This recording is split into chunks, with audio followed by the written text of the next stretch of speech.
On a cold November morning in 1983, six men orchestrated what they believed would be a routine robbery. Their target was the Brinksmat warehouse near Heathrow Airport, a seemingly straightforward cash heist. What they found inside would forever alter the landscape of British crime. This was no ordinary score.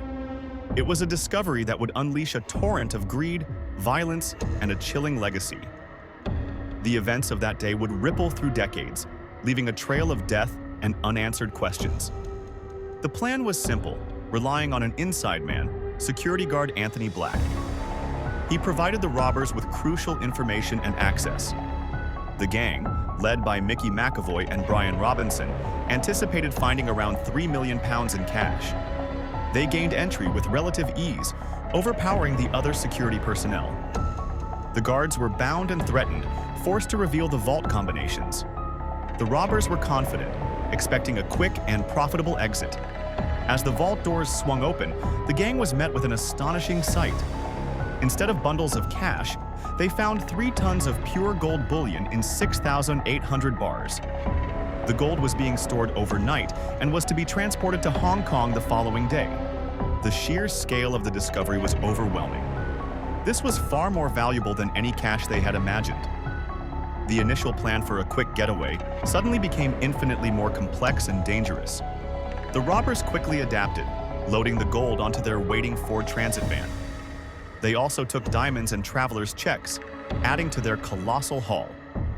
The total value of the stolen goods soared to an unprecedented £26 million. This made it the largest gold bullion robbery in British history. The gang vanished into the early morning fog, leaving behind a scene of disbelief and chaos. The police investigation began almost immediately. The Metropolitan Police launched a massive operation to find the robbers and the stolen gold.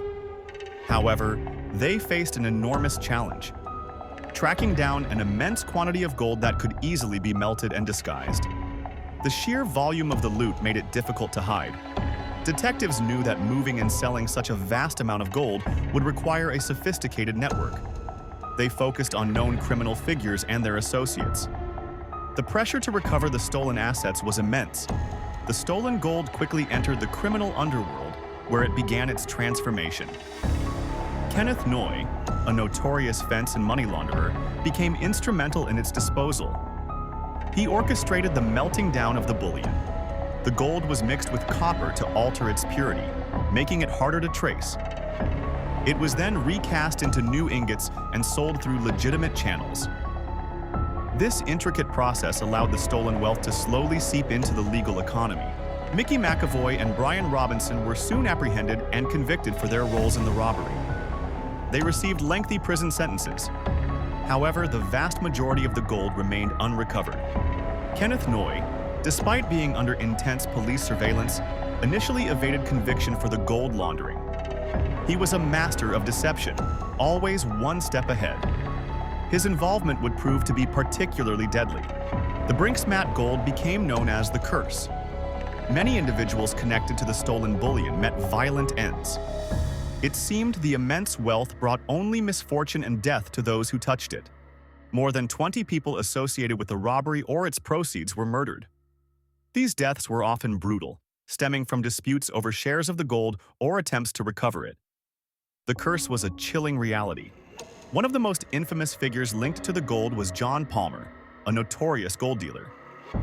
He was accused of melting down and selling a significant portion of the Brinksmat gold. Palmer amassed a vast fortune, becoming known as Goldfinger. Despite being acquitted of involvement in the Brinksmat laundering, his wealth and criminal connections grew. He built an empire, but the shadow of the gold never truly left him.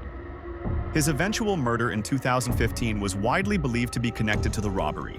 The Brinksmat robbery fundamentally changed how law enforcement approached organized crime. It highlighted the sophisticated methods used for money laundering and the international reach of criminal networks. The police adapted, developing new strategies. The case remains a stark reminder of the allure and danger of immense wealth. Much of the gold was never officially recovered, its fate still shrouded in mystery. Its legacy continues to fascinate and horrify. Even decades later, the full story of the Brinksmat gold remains elusive. The true extent of the network involved and the ultimate fate of all the stolen bullion may never be fully known. The curse continues to cast a long shadow. The robbery stands as a testament to human greed and the devastating consequences it can unleash.